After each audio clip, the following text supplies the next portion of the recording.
नमस्कार दर्शक बंधु उत्तर पश्चिम बंगोपसागर एवं ओडिशार तटीय क्षेत्र में सृष्ट लघुचाप जो उपकूल समेत आभ्यंतरीण ओडिशार विभिन्न स्थान में वर्षा लगी रही।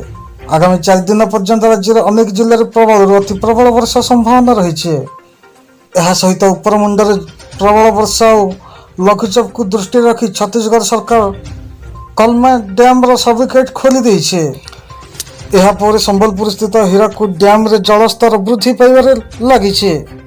हीराकुद्र जलधारण क्षमता 630 फुट थिबा बेले एबे 614.8 फुट रे पहुंची जलस्तर। सेकेंड को 1,36,000 घनफुट जल प्रवेश करुवा बेले निष्कासित होइछि 40,615 घनफुट जल। यह दृष्टि रखी हीराकुद चलित वर्षर प्रथम बन्य जल छाड़ा नहीं निष्पत्ति नहीं। रविवार सकाल 9टा बेले प्रथम बन्य जल निष्कासन एने तली अंचल को सतर्क कर हीराकुद कर्तृपक्ष।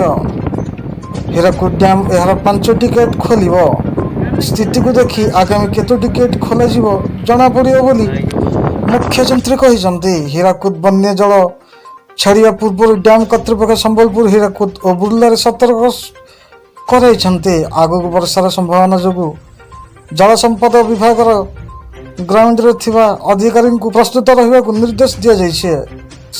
यह संवेदनशील अंचल उपर नजर रखिया कहा जाइछे। दर्शक बंधु एही परि वीडियो देखिया चाहूथिले आम चैनल सहित जड़ित रहंतु। धन्यवाद।